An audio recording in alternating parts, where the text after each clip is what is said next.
made the following observation and have announced it to the world. The evolution of culture is synonymous with the removal of ornament from objects of daily use.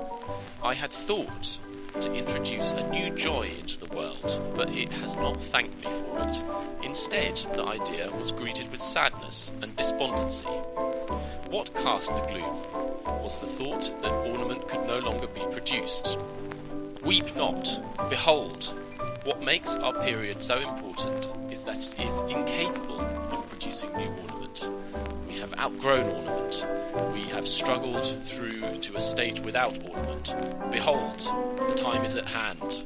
Fulfillment awaits us. Soon the streets of cities will glow like white walls, like Zion, the holy city, the capital of heaven. It is then that fulfillment will have come. That was a reading from Ornament and Crime by Adolf Loos, and you're listening to a podcast about buildings and cities. I'm Luke Jones. I'm George Kinchell. And we should say, just as we're beginning, that it's an essay replete with picturesque early 20th century racism of the sort which habitually conflates economic, cultural and moral development and peoples of the non-Western world with children, delinquents, and cannibals. Well, it doesn't equate them with cannibals. It says they are essentially cannibals. So, if you don't really feel like that today, then maybe come back another time. Also, he's a massive pervert. So there's a bit of that going on. So there's a lot of problematic content to deal with, but it's all the more... I was going to say enjoyable. I mean, yeah. There's plenty to talk goes about. Through. There's lots of funny stuff, but it sometimes goes through into the deeply icky. This is a fun little break from Corbu. Slightly cracking under pressure with Corbu. It's also, in case you haven't come across it before, one of the sort of central essays in the canon of early 20th century architectural theory, isn't it? Well, we were all told about it, but I certainly wasn't expected to actually read it, were you? I think people are a little sheepish about putting it on the reading list, because it's very short. If anyone fancies a interesting architectural theory read on the tube to work or whatever... Maybe don't let anyone look over your shoulder. Oh, do. They'd be so excited. I'm going to think carefully about which bits fit to reproduce on the Instagram. This one's unillustrated. There were ones with illustrations of exactly what the cannibals were like. We should probably say who Loos was. First of all, let's just boil down what the essay is about. Ornament and Crime is about essentially saying that progress leads to the eradication of ornament from everyday objects, but also actually from architecture as well. That's a bit of a... Because actually he doesn't. He says you can have ornament. But in quite particular ways. Yeah, in quite particular ways. So that's a slightly complicated point. It's not. He doesn't really phrase it in terms of efficiency, but it's kind of... it's no more than is necessary. Certainly the way in which this essay is sort of framed within how people talk about architecture, it's kind of taken as read that this is taken up by modernism. Karl read it and liked it, and published it, as you said, and sort of ventriloquizes it in kind of ways, although he slightly tones it down. But the essay is quite a lot more... It's a bit stranger. It's stranger than Karl. It's more fun to read. It's got a lot of the same sort of tendentious bonkers statements, but it's all turned up a little bit. Yeah, people really knew how to argue in those days. So shall we start off with the quotation that opens the essay? Because I think that... Oh, yeah, another one. I'll try this one. In the womb, the human embryo progresses through the same developmental stages as found in the animal kingdom. Upon birth, a human possesses the same sensory functions as a newborn dog.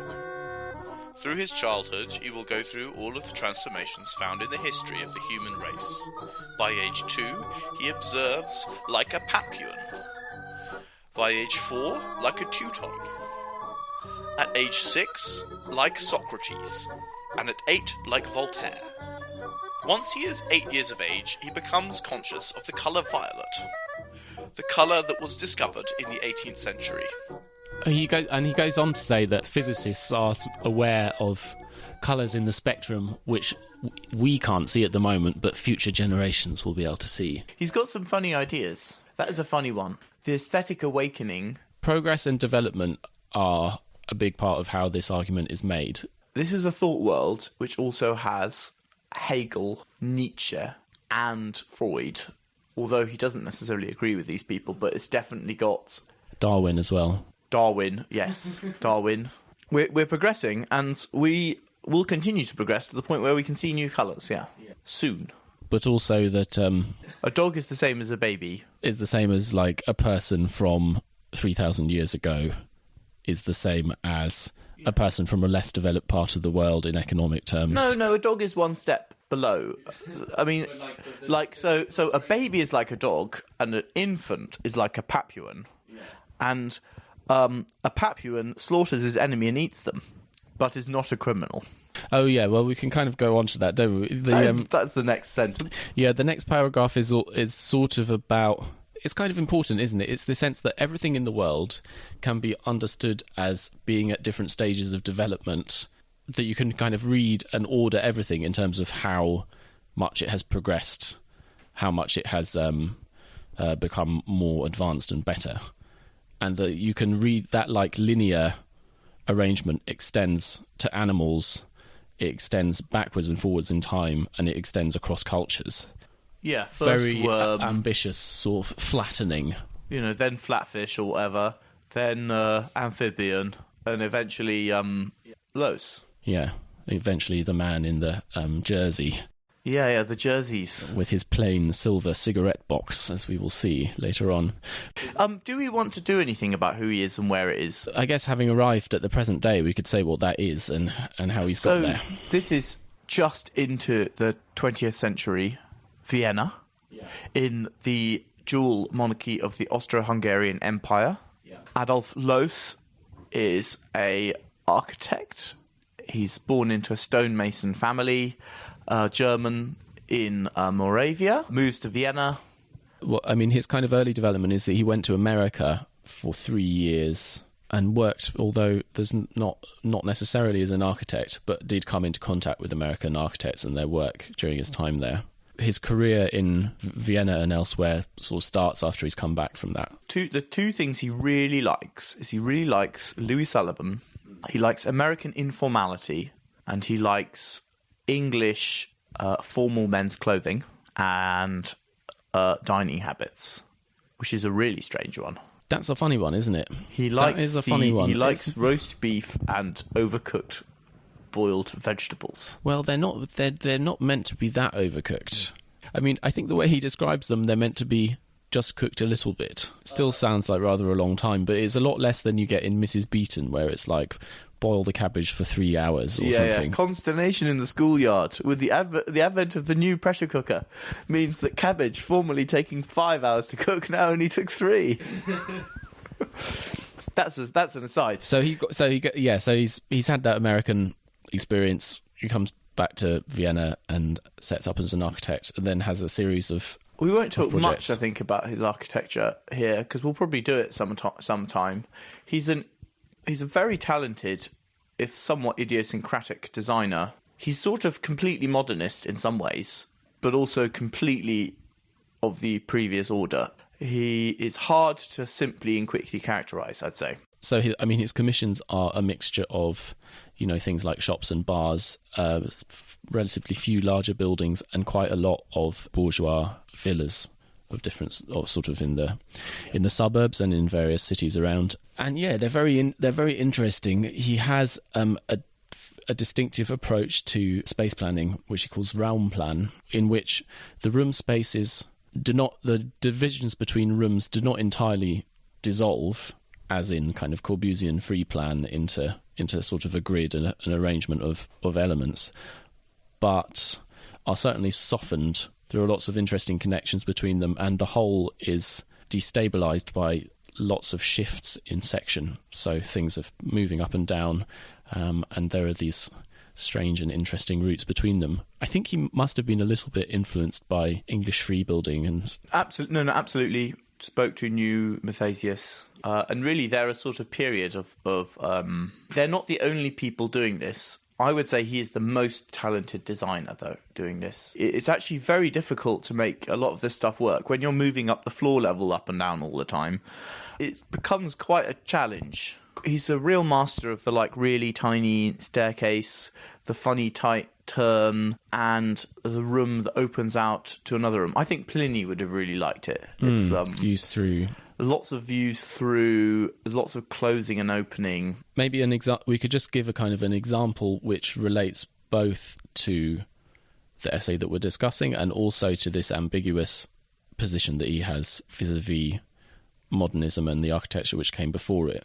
So in something which he often does, things are very, very stripped back. They're very, very abstract, but nevertheless in a room there will often be a kind of a dado sort of datum coming halfway up the wall, which may be clad below with a highly figured stone, as in his famous late villa, the Villa Müller in Prague. So in one sense, the detail has been stripped back to this very, very abstract level, but the innate quality of the material still creates this kind of highly decorative effect, and that is in the way in which that like dado datum is set up, something which seems extremely historicist, even if in a very abstract way. It's very strange because, I mean, it's not necessarily a dado. It can be that there will be like an alcove which is entirely a different material.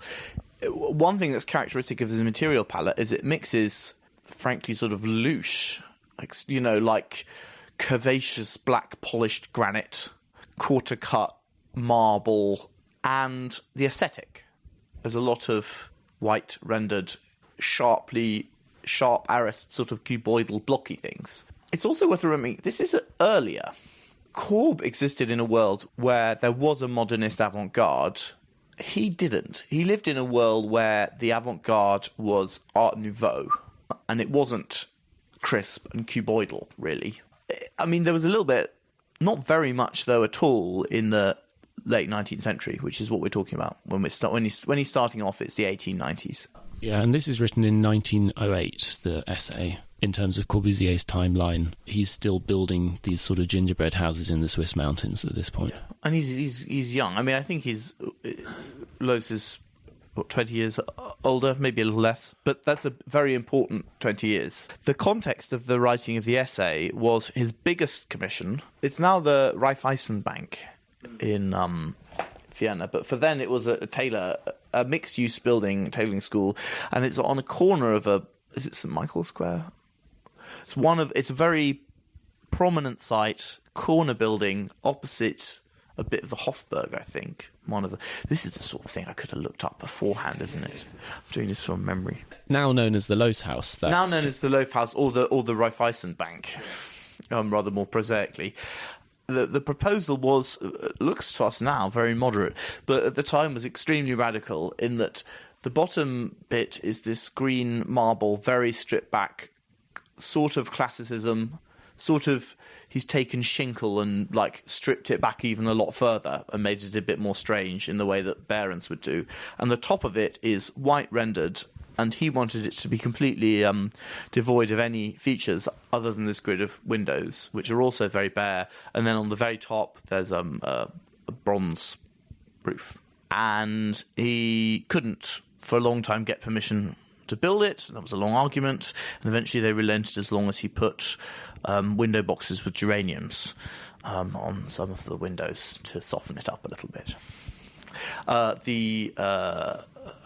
Franz Josef? Was it? No, what was the name of the emperor? The emperor, yeah, Franz Josef. Franz Josef boarded up the windows of the Hofburg Palace so that this building could not be viewed from the inside. Excellent. Oh, well, he didn't have to look at it for very long. Naturally, like 10 years or something. But yeah, I think he died in 1917, didn't he? That's interesting. The Austro-Hungarian Empire is an interesting history, and it's an interesting place to read about. Yeah, definitely. And then he wrote a series of essays, of which this is one, published them. I would make an aside point that I think he's one of the first architects to really understand mass media as a propaganda tool, which is something I think Korb we credited with being a really good early proponent of the mass media. So's Loos, and he's before, and he's publishing lots of books and even more mad essays than that. Lots of them haven't been translated and are slightly hard to get hold of, but just the titles of them are quite extraordinary. So I mean, he's positioning himself as this as the like avatar of the future, isn't he? He's saying, "Come on, this is where we're going." Man. And the future man is he's an evolutionary step forward. He wears jersey like fabrics. It's very stretchy, but is also always impeccably dressed for his conditions. Clothing is extremely important. Loos's books, by the way, the book on male grooming sold very well, I think. Yeah, I mean, he may have been very natty. It's interesting to So he did also he also published his own. He did publish. He did. He had a journal and things. So in his career, in all sorts of ways, mirrors Corbusier's early one, certainly. But it's also very different and very. He's a strange, conflicted person, and if you're going to tell the sort of first order story of Le Corbusier, it's quite simple. You say like father of modernism, blah blah blah, and the reality is much more complex than that. But even getting a kind of coherent first story for Loos is difficult because he seems like so contradictory. The rate of cultural development is held back by those that cannot cope with the present. I live in the year 1908, but my neighbour lives approximately in the year 1900, and one over there lives in the year 1880.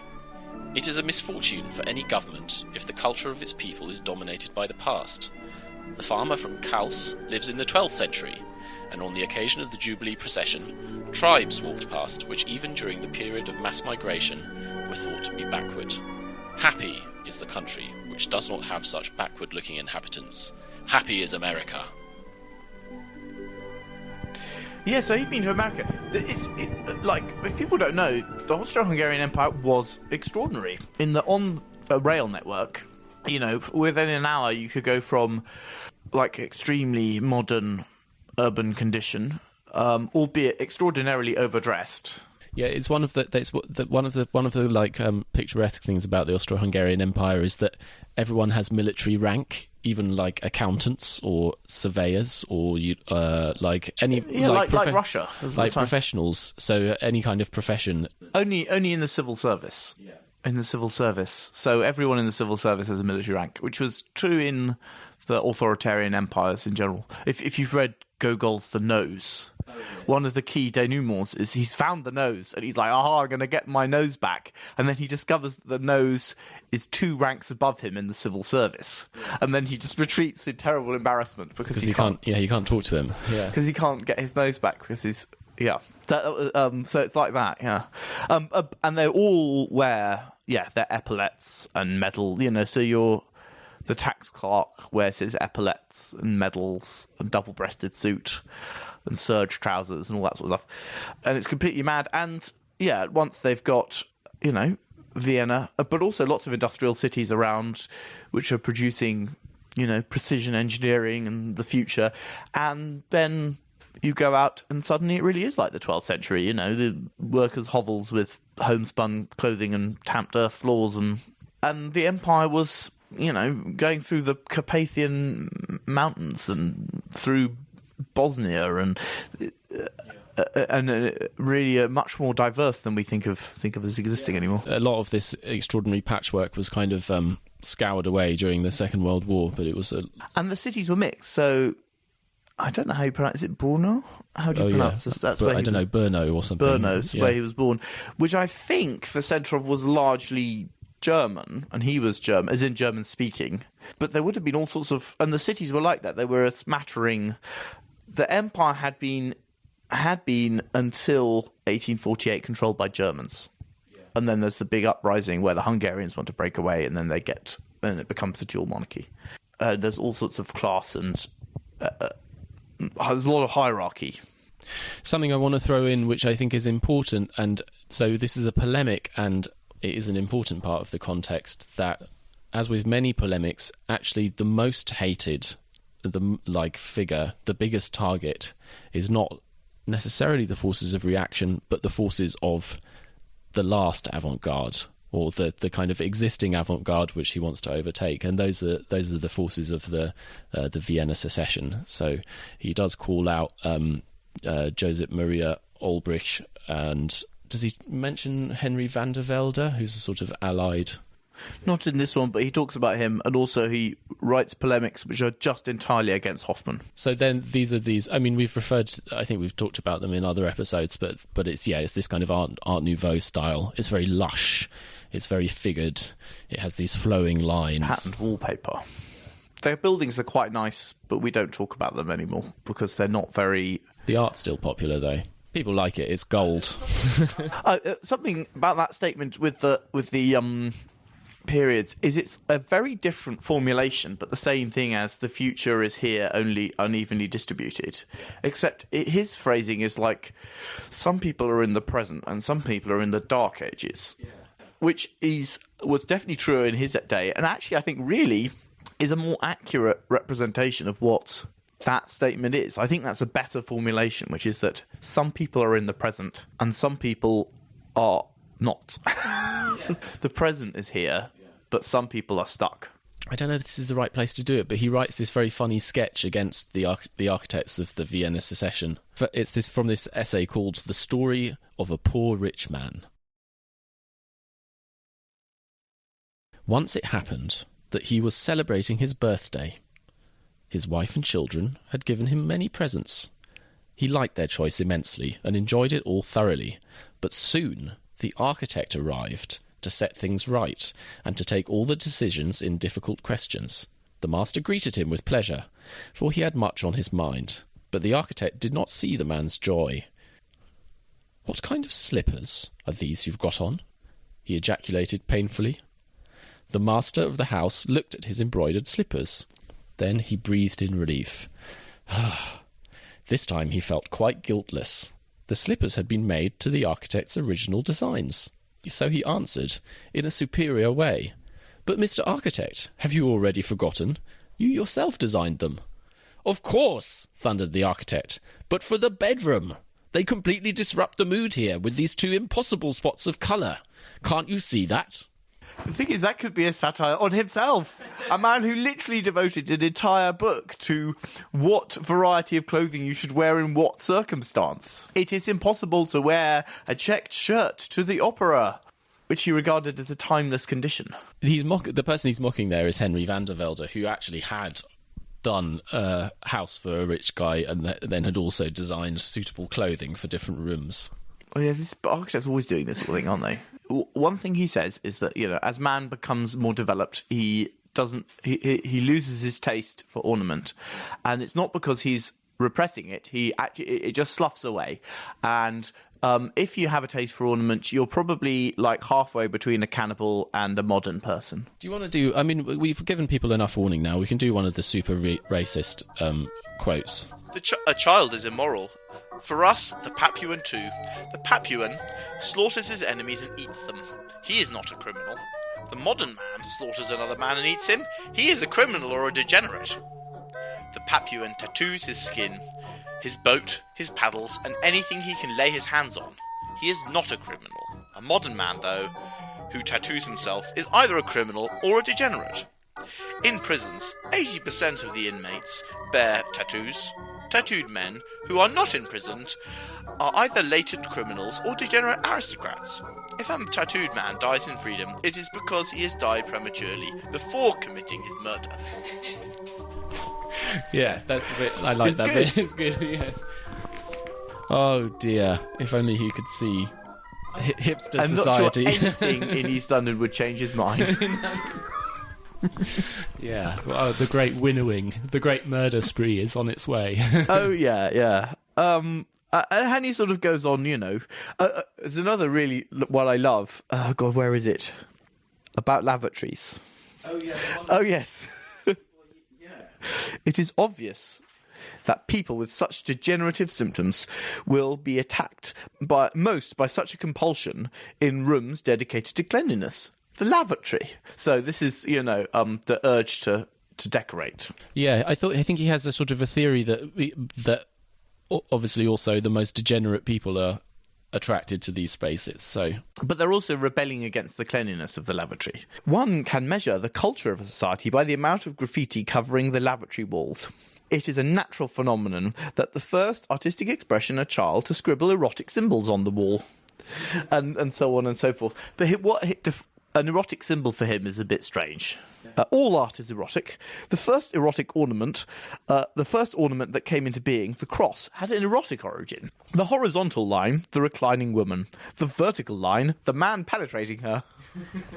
There's a very strong subtext, which I guess you're probably picking up here, which I think is a big component of what's going on with Loos as a figure and as a designer. And he's in the city of Freud. There's an awful lot of is it sublimated? I guess it's a tiny bit sublimated, but it's kind of a rather imperfectly sublimated sexuality that's in evidence here. He was a horny guy. I mean, even before we get on to his own later in life degeneracy, a lot of his projects are strongly coloured by this like erotic quality. So if you like a sort of oval black granite bathroom with a bath on a pedestal, or lining your wife's bedroom entirely in fur. Yeah, white mink. Or he did floor, walls. Or he designed a house for Josephine Baker, the dancer, who... We haven't gotten to call perving over her. No, but she becomes like a kind of universal erotic fixation for modernist architects and artists of the time. They're all obsessed with her. So it's the banana dance. It's a good modernist fruit, the banana, you know. See, De Chirico painting, naked female torso, rubber glove with nail through it, and bunch of bananas. He's kind of also obsessed with degeneracy. This sort of version of Freudianism is, although I don't think he would have gone along with Freud, he probably disagreed with him, but it's the same. It's like replacing Catholic guilt, isn't it? It's like, instead of confession and self-analysis through the church, you explain all your thoughts through repressed sexuality and your dreams and all that sort of, all the things that would be religiously interpreted. I feel like there's a kind of an analogy somewhere.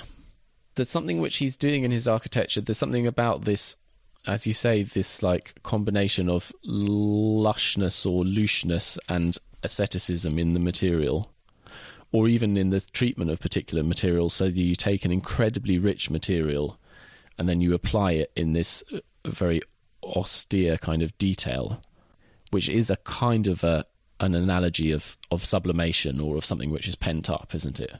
The materials which he goes for are not simply sort of decorative and attractive, but they're like incredibly intense, and they're intensified by their treatment as well. They're intensified by everything else being stripped away.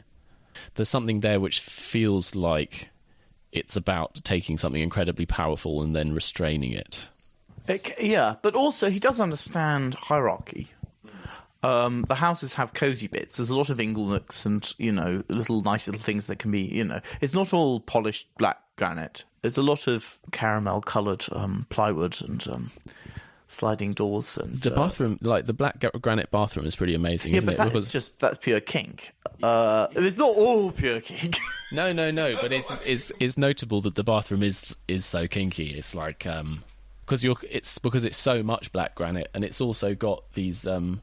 It's got some columns in it, doesn't it? It has this sort of... I'm not sure for pervy interiors he's ever really been beat by a quality architect. There's the black marble, and then there's the columns, and it's this incredibly like intense, almost funerary character. And also you sort of step up this tiny little constriction into it.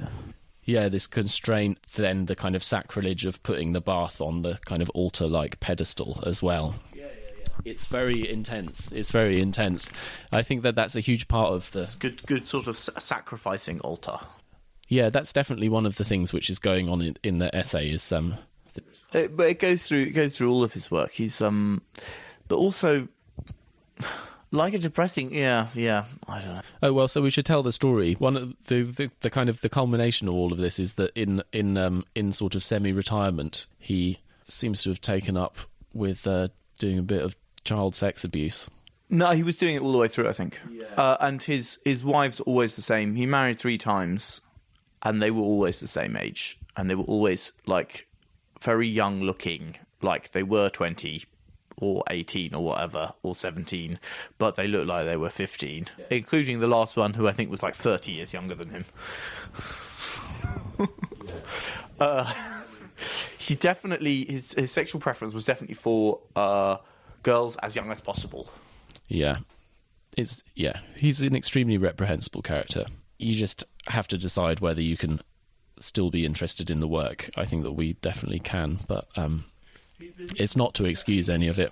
It's a little bit difficult because one of the things which makes the work really fascinating is how charged it is with the erotic. It's a bit of a problem, isn't it? Because if you're going to talk about like Speer or something, who killed tens of thousands of people and should have been hanged, that actually doesn't. Like, he wasn't killing them. The architecture is not about killing people. It's about other things.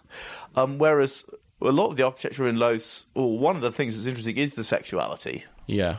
So although the crime is rather less than killing tens of thousands of people, although pretty damn reprehensible. Yeah, it's sort of technically separable, but it's sort of still very close at hand. Highly entangled. Yeah. So anyway, that I think has to be said. So he did get caught, but he wasn't really punished for it in any way, and it was sort of shortly before he died. Did he go to prison? Right. He wasn't in semi-retirement. What happened was he got done for getting like working class girls to be life models for him and touching them up, I think. Like, he was charged, although acquitted, with being a bit worse than that. He did 4 months in jail, and that was what brought about the retirement. Because although society was probably more tolerant of that, I think being actually going to prison for being a paedophile probably was enough to dampen down your career somewhat then. And there's been a lot of allegations about, whether or not he got lenient treatment or how bad or not bad what he actually did was. I don't know. I haven't looked into it closely enough. Seems quite bad. He was somewhere on the spectrum between. He was definitely attracted to young girls, and he was somewhere between like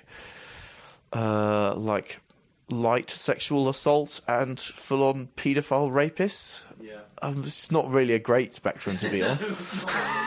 It's a bit difficult to talk about, like maintaining sort of basic, in a way that isn't going to push the limit of decency rather too far, isn't it? We haven't looked into it enough to form a strong opinion about where on. But yeah, fundamentally it doesn't look very good for him. Yeah, well, it has to be said, doesn't it? I think maybe it would be good.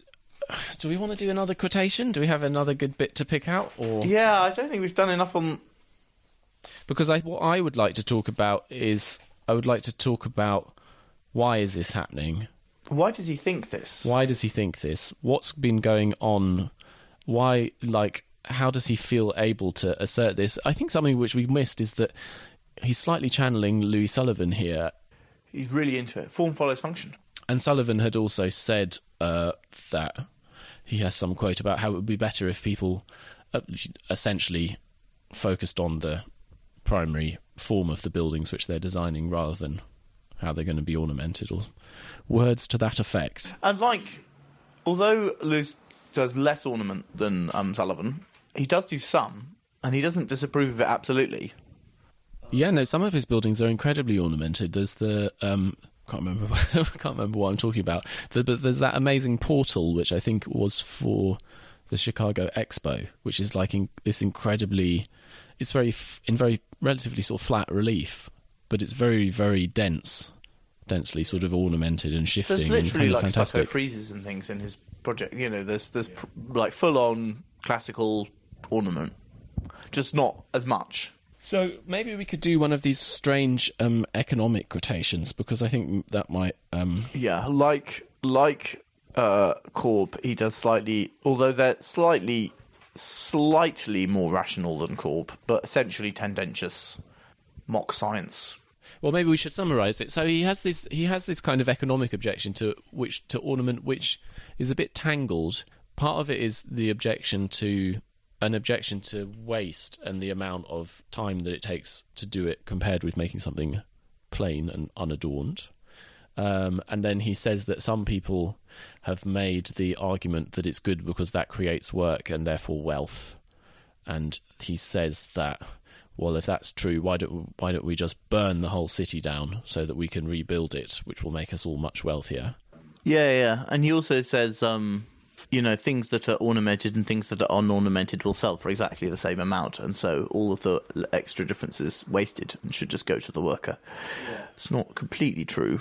I'm not sure he doesn't understand economics, but that's fine. Yeah. I think he is to some extent making a distinction as well between a designer asking someone to make something which is ornamented, which he holds to be utterly reprehensible, and a craftsman like a shoemaker doing a bit of ornament themselves when they make a pair of shoes and they add some sort of dots and things on pattern the leather, which he he sort of thinks is acceptable and is a kind of license which we might grant them as a poor benighted person. Well, I think part of his theory of dressing is appropriateness, right? If you're, the great complaint about Sherlock Holmes is that he is depicted as wearing a deerstalker in the city, which obviously he never did. You wear a deerstalker when you're stalking deers out in the country. But, if something terrible happens in the country, you then... clothing must be appropriate. I think the appropriateness of the ornamentation, I think he has a theory, but I think I think the thing is he doesn't have a universal theory, actually. Well, as he said, not everyone is living in the present day, are they? So it may be that some artisans are not yet. They're still semi-savage, but not none the worse for it. We shouldn't persecute them, but if a professional insists on ornamenting things, then he must be... Then he is degenerate. He is a degenerate aristocrat, or... he's a degenerate, rather than someone who's never generated in the first place. Toilet wall drawer. Yeah, schooler. Yeah. But he's not a child. That's why he's atavistic. Yeah. I love the bit about... there are bits in this which I just love. I love the bit about tattoos. Anyone who has tattoos... who is not in prison, he completely neglects the possibility that they might get away with it. Yeah, they will inevitably commit a murder. Yes, and if they haven't committed a murder, it's just because they have died too soon. This was the time of the first great sort of aristocratic tattoo phase, I think. Oh, really? Okay. So... Yeah, certainly in England. Well, he does talk about them as degenerate aristocrats, doesn't he? So I think that must be, yeah. Didn't Edward get a tattoo? Prince of Wales. A lot of aristocrats at the time were, yeah. I think because it was transgressive, and their lives must have been very boring. What did he get? There was a woman in London who did aristocrat tattoos. Oh, right. I met the person who wrote her biography for the Oxford Dictionary of National Biography. Good. Well, I'm glad someone has done that. They write a lot of biographies for that thing.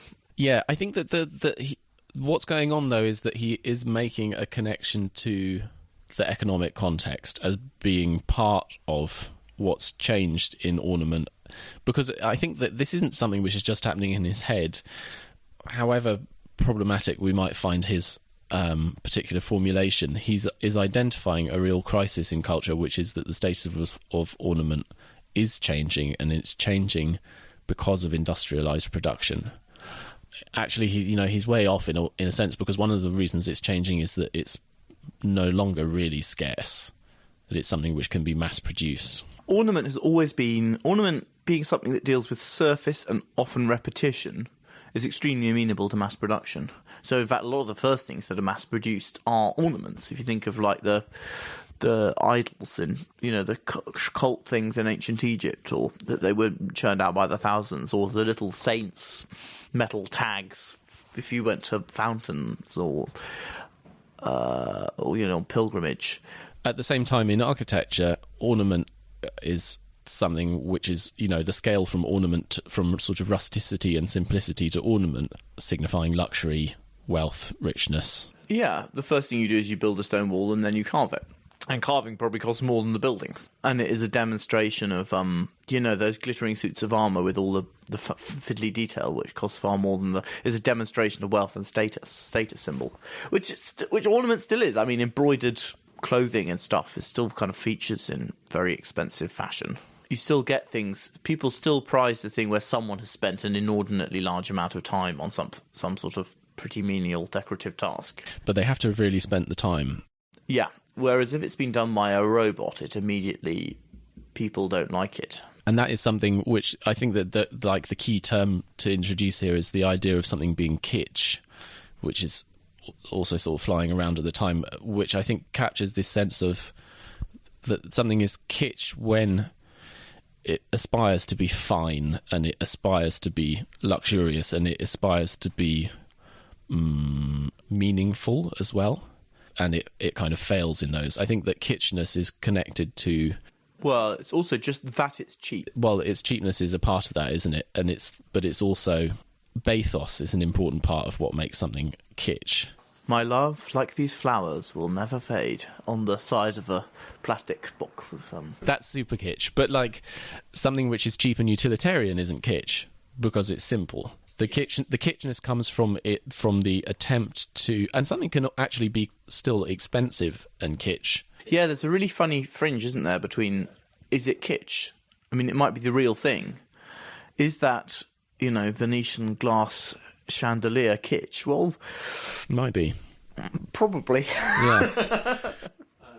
Doesn't mean it's bad, but it's also to do with snobbery, isn't it? And to do with sure, and to do with the rising middle class, right? It's to do with that irritating class which can neither be patronised or pitied. But I think that it's important that when Princess Alexandra built like an enormous Baroque palace in St. Petersburg and literally covered the entire inside of it in gold, everyone was astonished. That was an astonishing thing. But if you do that in the contemporary period, or even actually, to an extent earlier, you're Donald Trump, you're someone who's sort of misunderstood how to really connote like luxury and or not even luxury, but like taste or any of these things that in an age where it's actually easy to like roll out the carpet of all of these previous signifiers of richness. And there had been massive ornamental inflation, right? Prior to that point, like every building that was going up in central Vienna, the thing that was shocking about the Loos house is it wasn't covered in sub-Baroque decoration, because every other building was. Can you imagine the city where... I mean, they were all still being carved by hand, but can you imagine the city where, like, a building is being built in the centre, it has to be covered in Baroque swags, hand-carved Baroque swags. That is just... Like, you just can't get planning permission, and no one would want it anyway. Every block of flats has to look like the Hofburg. But it had got, yeah. I mean, even though it's hand-carved, it's got cheaper because you just have enormous yards of people turning them out. You can transport's much better, and the tools are much better, and you've got a lot more agricultural surplus. Yeah, everything's got a lot cheaper. Yeah. It's funny, I think actually... But yeah, no, I just think it's an important part of what's going on in this essay is that ornament is devalued by becoming like cheap and ubiquitous. Well, he doesn't ever say that. In fact, he says the opposite. He says what happens is a man advances and he completely loses his taste for ornament. The way that he makes an argument is often about like casting around for justifications for something which he doesn't know what's going on.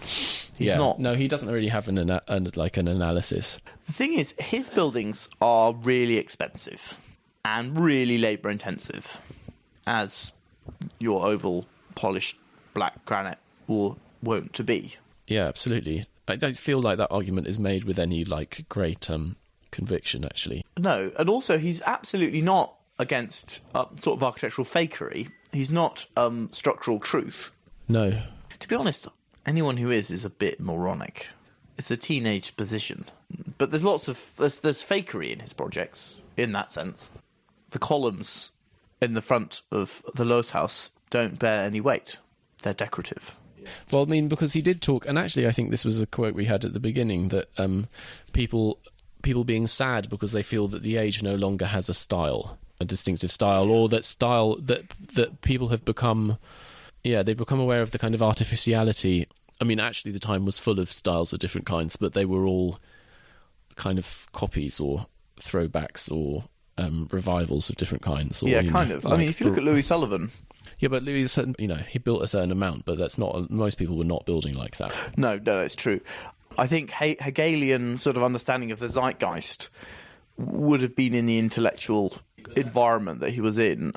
that's what people must mean when he's saying, oh, people complain that we're incapable of creating a style. It's because they become aware that all of the sort of stylistic ornament that they're surrounded with is imitative. It's like just sort of doing different historical epochs as different flavours. A copy of a copy of a copy of a copy, as Ayn Rand would say. But later on in his career, I think he, like Muthesius and Lutyens and others, would make that attack on functionalist modernists that they really are just...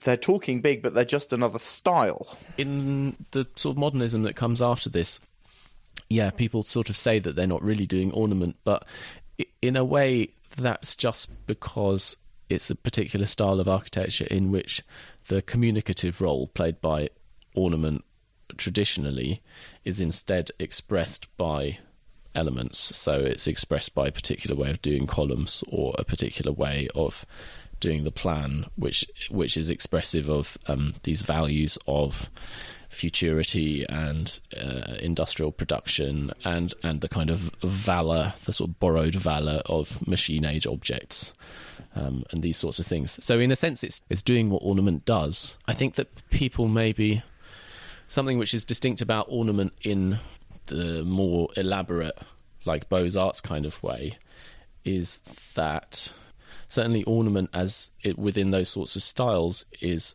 something which is not necessarily more communicative, but it's something where the manner of communication is much more susceptible to a kind of codification and to a sort of semantic like codification. So you can say, you know, these different bits of the classical language express this, that, and the other. And they express force in this way. They express like masculinity or femininity, or they refer to a concept of the civic.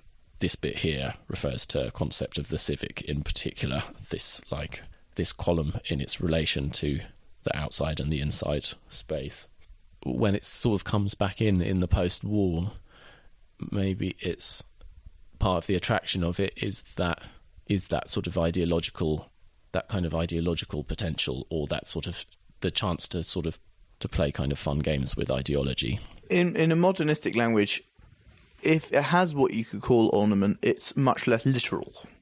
Like, the ornament in Beaux-Arts is literally like manufactured profiles that you stick on.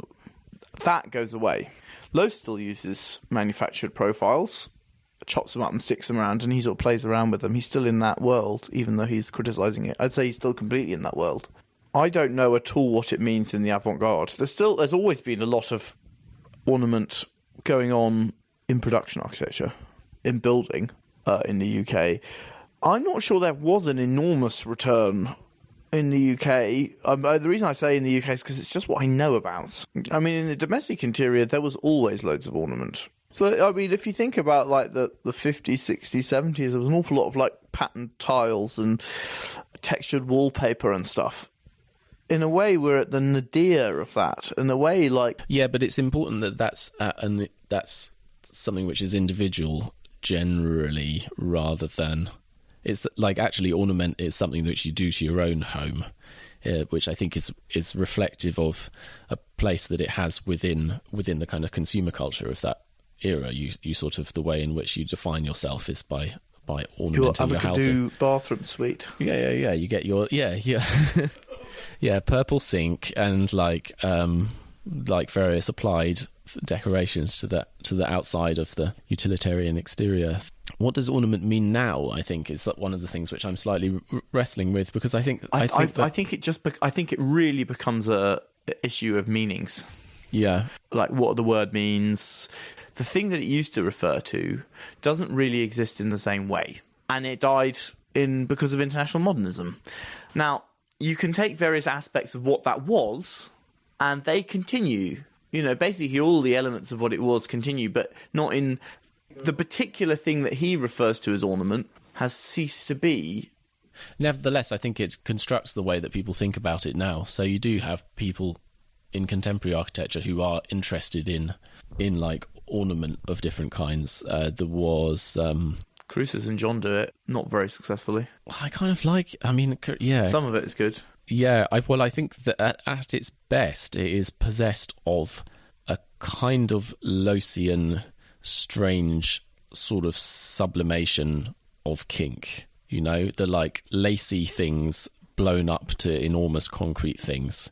They're doing a building in Zurich as this like ice hockey stadium, and it has these very delicate, rather twee, like curtainy reliefs, except they're enormous. Yeah, like they're massive, and they're scaled to the scale of like the motorway next to them, and it becomes quite weird. Yeah, so there's someone doing it. I mean, I think that I've read an essay where someone is essentially responding to this, like the racism of the way in which this essay is put together, but essentially in a way which is meant to frame ornament as now being kind of woke. Like, ornament is how architecture talks about a diverse society, which seems to me to be a very bad idea on all kinds of levels. But you can cut all this out. What the hell are they talking about? I think what they mean is they want to gratify themselves and like do things which they think are pretty. You know, like the community art project where everyone like makes an impression on a tile and they're all fired and stuck on something. No, because it's just the architect doing all of that. Yeah, like the valor assigned to super over-decorated kind of kitschy stuff is that is emblematic of like non-monolithic, non-monocultural. Germany has had to work out what to do with all the very ornamented militarist buildings, which are not necessarily a sign of a super diverse society. Either a really decorated classical thing can be any of the ideologies, and so can a corporate, and so can a not black Miesian obelisk. No, I mean that's certainly true. I do think that that ornament is attractive to people because it works as a carrier of ideology, because there's no sort of universal language of ornament.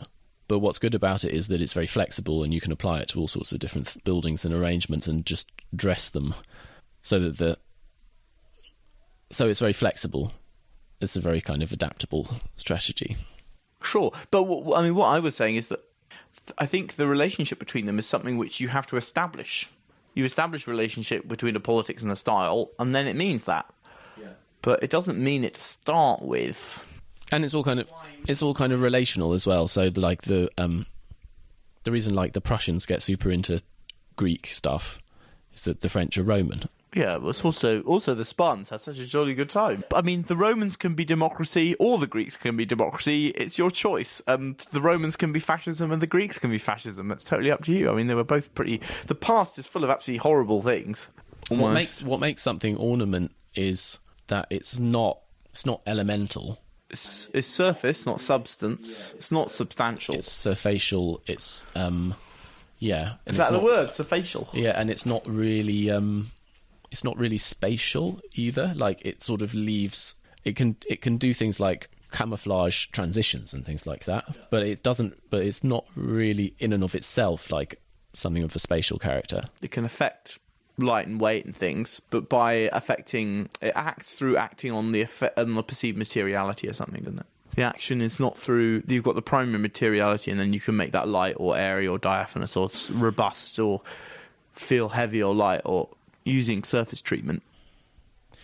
So when I read the essay, one of the things which I find really fascinating about it is that it brings together so many things which are changing in this revolutionary age which he's moving into, and that it's not simply that architectural culture is in the process of this enormous shift, but it's surrounded by and alluding to an economic transformation, to a transformation in the structure of production, in the culture of cities as well, and that, but also in its curious sort of sexual fascination. I think that it also points towards a transformation of subjectivity and what it's like to be a person in this age as well. That someone in the 20th century is not constructed in the same way as a person from earlier.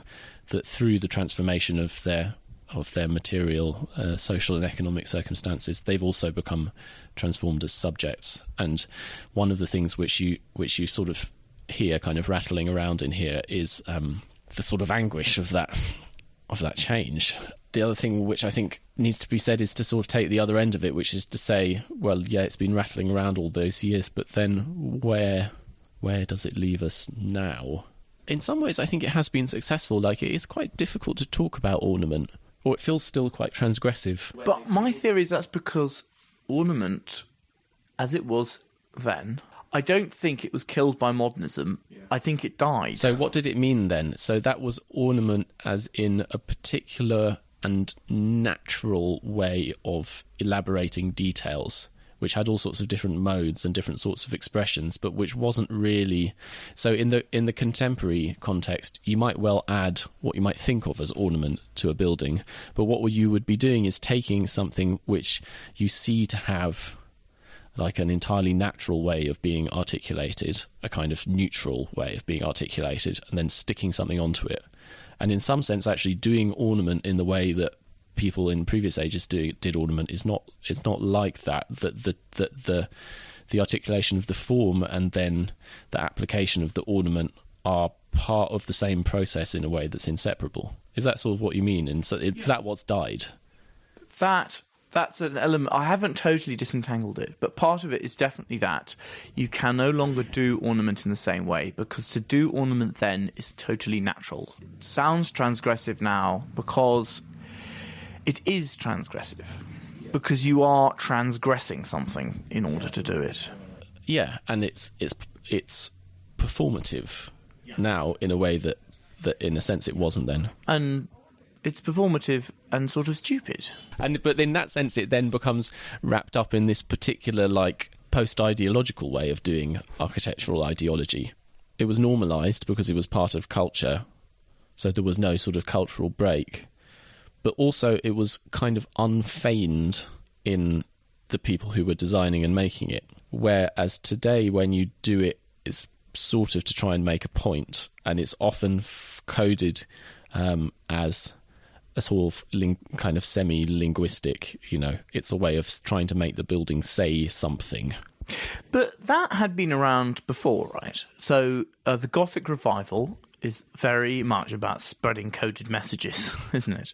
But now that I think about it, so you've got late modernism, right? And everyone's like, these are all a bit boring. It was my experience of looking at all of the council houses. Interesting thinking, tasteful decisions, good politics, bit boring. And then you get various... So you get... We're going to really express the concrete and go down brutalism. Yeah. You get high-tech, which is about ornamentation. It's like... It's sort of about a lot of things, but one of the things is you can put more and more and more widgets on the facades. Yeah. Those sort of cable ties. Cable ties, little cast stainless steel... Like, the things for holding in the glazing panels, lots and lots of metal things, and then all your pipes, and it's all essentially...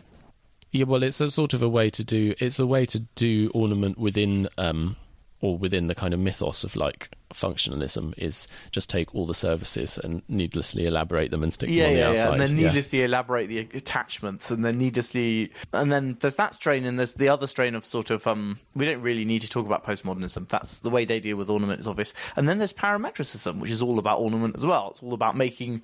But it's not really, I'm not sure, I think that there's a difference between ornament and, like, Baroque space.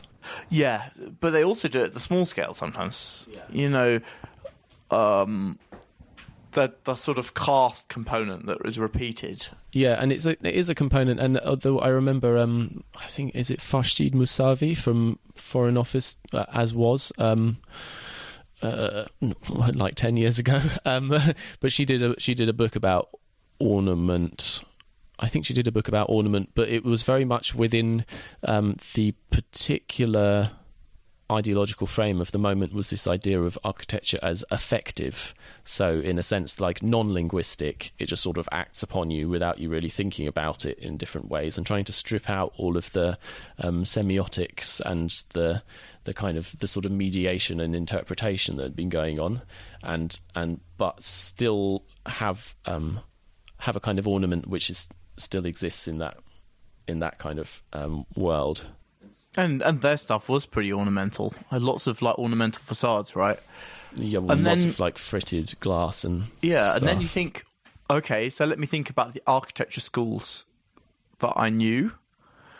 They're all pretty if you just want to look at them and think ornamental or not, sure, okay, maybe some of parametricism isn't very ornamental. Like the product of the Bartlett are ornaments and are encrusted. Yeah, well, there are lots of different strains now, aren't there? Because there is the like Homo redux kind of thing of little arches and bright colours and things. Yeah, but also it's like really about like producing ornamental objects and finishes and also about ornamental craft.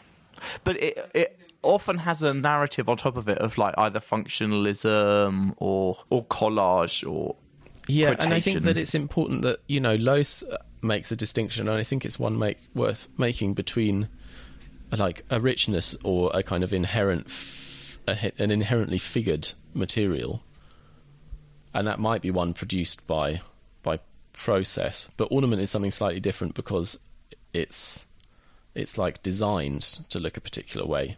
So I don't think you could call the concrete finish of the Barbican Centre ornamental, really. I think that would be a slight abuse of language to say that was an ornament. Kind of. I mean, it is actually. It's actually someone making aesthetic decisions all the way through. It's like rustication. I think, again, what we're discovering is what we knew already, which is that, in a sense, depending on how you define ornament, depending on which strain you look at, it's either everywhere and basically unavoidable, or it died in that time because that meaning is part of the zeitgeist that he was in. But I think it's an irresolvable thing, because really it's a problem of what it is you mean. Architecture is never going to escape doing things to surfaces to make them look away. It's always going to be vulnerable to aesthetic analysis of that sort of thing. People do from time to time say that decisions in architecture are not aesthetic, but they're not right. Not all decisions are aesthetic, but that's always a big component. And once you've said that's aesthetic, you're going to use tools, aren't you? Yeah. And they will exist within their culture, but the tool of surface, you're not going to get rid of it. So in some sense, there will always be dancing around something which is sort of ornament. But ornament also is a product of a particular time and space. And this sort of industrial ornament is a slightly different thing to the pre-industrial ornament. But yeah, at a particular kind of continuity of meaning, which has definitely been cut off. And that's okay. It's nice to live in the future. Well, that's Hegel's insight. The zeitgeist moves on. You can't create the artwork of the previous era. It's moved. The spirit of the time. Historicism isn't recreating the past. It's making a new future. Yeah. Because no matter what you do, you make a new future. Yeah, it's making a new future, and it's also... No man steps into the same river twice. Is that Thales, or is that... It's Heraclitus. Heraclitus. It is. He has like a particular phrase. Oh, Pantarei. Yeah. Well, there's lots more we could talk about, but maybe we'll just leave it. Yeah. I did want to talk about CNC, but fuck it, you know. I think people know. We'll talk about. I think that will be on the horizon anyway. Yeah. Okay. We're gonna. We'll be in the future before very long, and we won't forever be in all of the past's futures, right? That's wonderful. All right, well, let's wrap it up. Thanks very much for listening. I wonder how that will come out in the cut. Yeah, I wonder. I think there's bits and pieces of interest in there. Yeah. And read the essay. It's very easily available. Yeah, if you can Google for it. They're all over the place. And yeah, tell us what you think. Send us an email. We'd love to hear from you. We haven't had any recently. Very bad. We haven't. The email address is aboutbuildingsandcities@gmail.com. We haven't had an email for ages. We get some spam. Except for one offering exciting new potentials. Yeah. And what else? Review us. You can review us on iTunes. It's very. If you do it on iTunes, we'll read it as long as you're in. Well, we can just keep changing countries. I keep checking the countries. Yeah, but perhaps I'm not very good. Come on, lots of countries. Lots of countries we have listeners and no one's reviewed at all. Yeah, the reviews make a big difference to people finding the programme, so it's very much appreciated. We post a lot of visual material on the Instagram at @about_buildings. That may help. I mean, we are doing a podcast about architecture theory is perverse. Yeah, it's difficult. Like a little bit of radio vision really helps. Yeah, and it's all on there.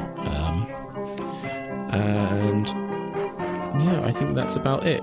We've just had the first couple of sunny days of the year. It was snowing not very long ago.